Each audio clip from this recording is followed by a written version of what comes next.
Всем привет!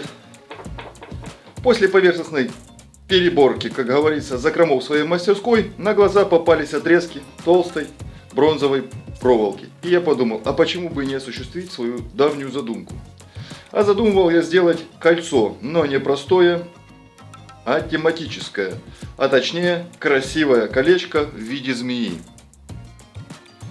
К слову, вот отрезки, и сразу хочу заметить, что диаметр этой бронзовой проволоки 5 мм. Значит, идея есть, материал есть. Тогда не стану тянуть эту змею за хвост и приступлю к действиям.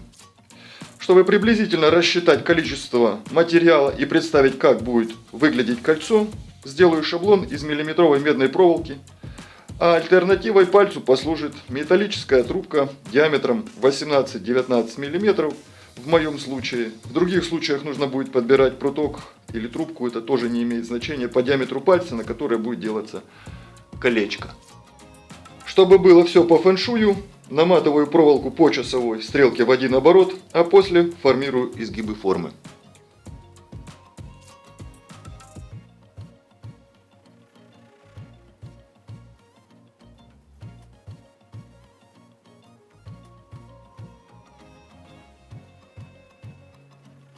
В принципе, все. Теперь остается лишнее, лишь только откусить.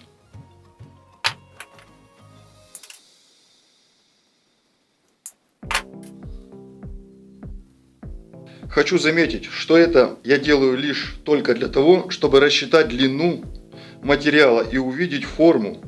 И не более того, в другом диаметре проволоки, из которой будет делаться кольцо, все изменится.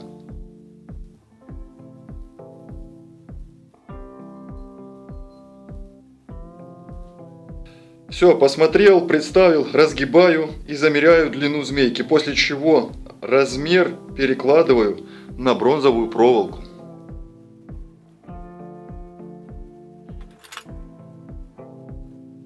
Отлично, длину отметил, оставил буквально 10 мм на всякий случай и для того, чтобы было удобно зажимать в патрон дрели проволоку, а также приблизительно относительно накидал метки для формирования тела змейки. Ближе к голове она должна быть с утоньшением, чуть тоньше, центральная часть в своем диаметре и, соответственно, снова утоньшение в районе хвоста. Теперь пару слов о простейшей приблуде. Для удобства обработки я взял чурбачок, просверлил на глубину 5 мм отверстие по диаметру проволоки, струбциной прижму его к столу и получится импровизированная задняя, так сказать, бабка.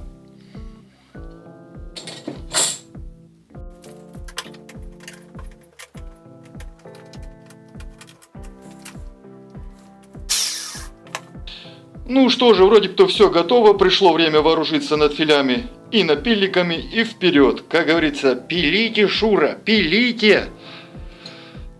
Ладно, что уж там, поехали.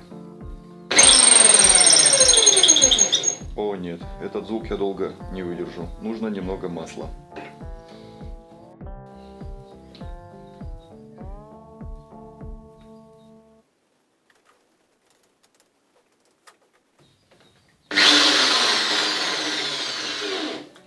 Класс, теперь совсем другое дело.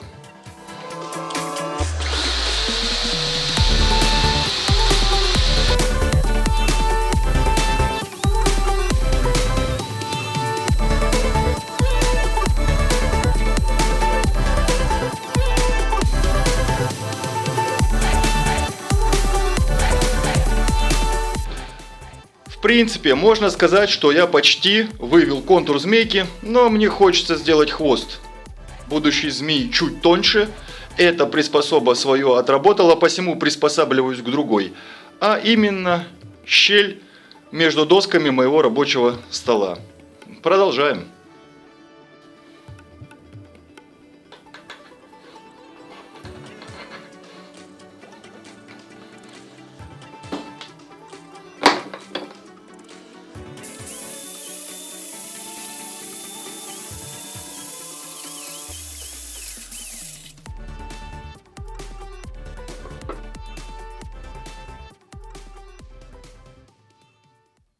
Первый этап прошел удачно, по длине замечательно, все в размере. По диаметрам тоже все зажгут, но есть одно большое но. Проволока бронзовая, хотя лучше была бы из латуни, поскольку она мягче и при работе с бронзой есть риск, что при изгибании, формовке змея может просто лопнуть. И будет очень обидно и, полагаю, немного досадно. Посему с этого момента я начинаю осторожничать. Ну да ладно, приступаю к этапу номер 2. Сейчас мне необходимо спилить ровно половину диаметра и сделать брюшко змеи плоским, как и полагается.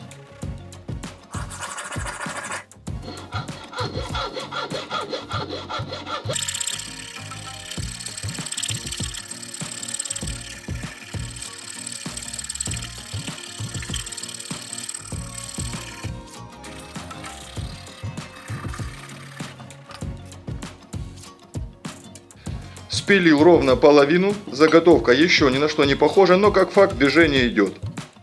Сейчас я займусь головой змеи, затем можно будет сделать структуры в коже и в конце концов приступить к формированию самого кольца. Ну а в данный момент мне нужен маленький молоточек и наковаленка для того, чтобы немного настучать по голове этой змейки и сделать ее шире. После чего опять же доработать надфилем.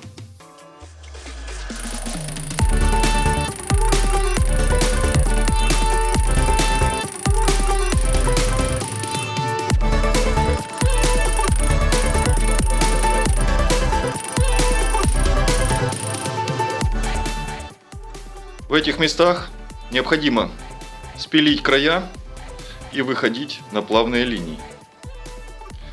Обрабатывать буду круглым надфилечком.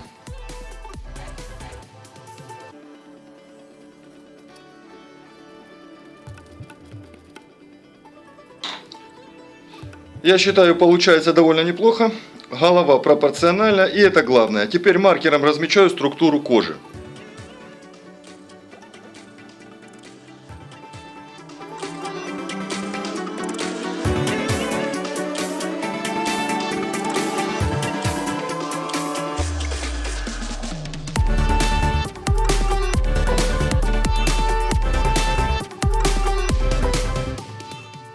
Разметка готова, все приблизительно относительно. Теперь в работу включаю треугольный надфиль и по линиям не спеша делаю глубокие прорези.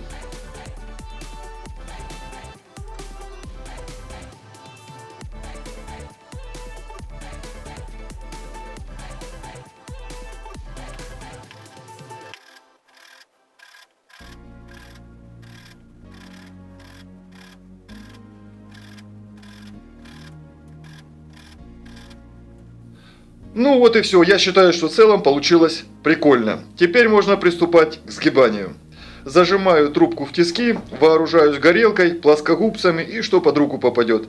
И аккуратно буду обворачивать змею, формируя ее в кольцо.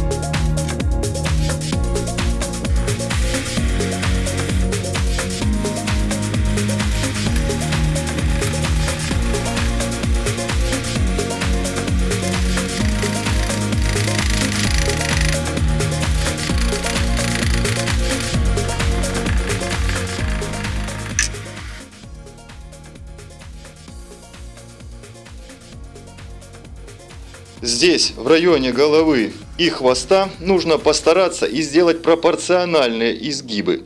С бронзой буду поосторожней, чтобы она не лопнула.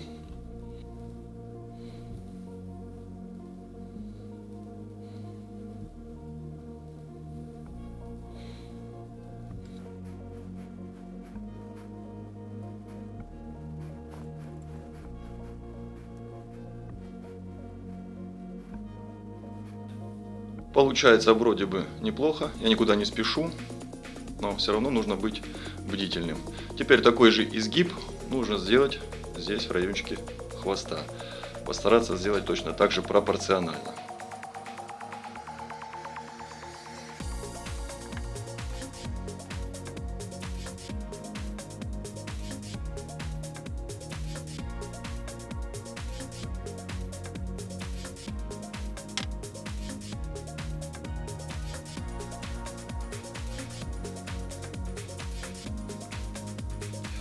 Признаюсь честно, я очень осторожничаю, ибо вовсе неохота запороть изделие.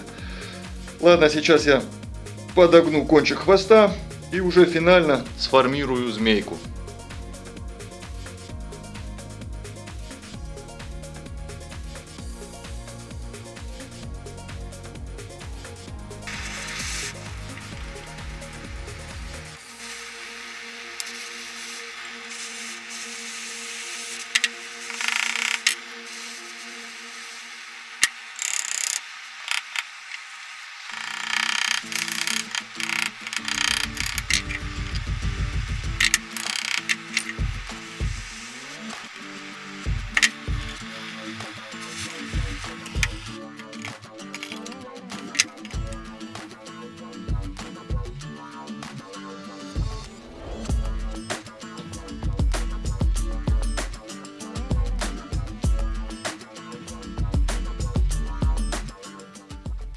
Итак, друзья, как видите, все прошло удачно, и я бы сказал гладко. Форма получилась интересной, и мне очень нравится. Осталось только подработать микродетали и бежать на полировку.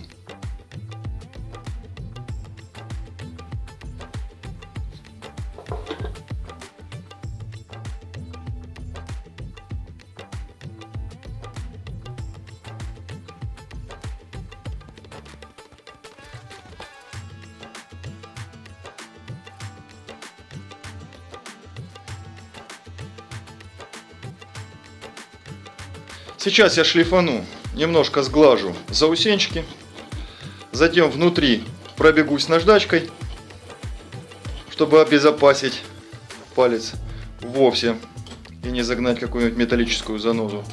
Будет крайне неприятно. И тогда будет полная готовность. Я думаю, и хватит. Достаточно одной таблетки. Теперь внутри нужно обработать наждачкой.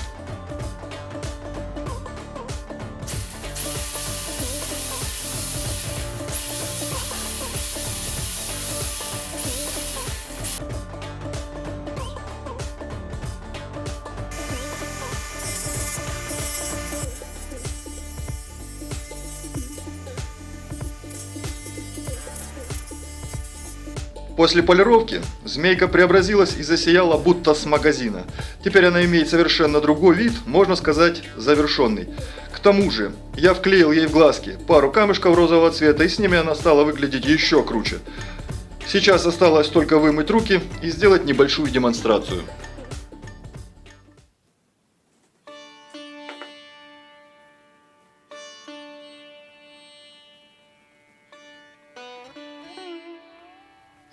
Итак, сейчас я хочу поделиться результатом проделанной работы и показать, во что превратился кусок бронзовой проволоки, валявшийся в одном из ящиков моих закромов.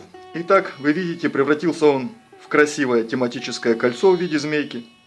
Я думаю, такое колечко можно подарить своей ненаглядной, разумеется, с тонким намеком. Или же теще, но уже без намека, я полагаю, она все поймет и так.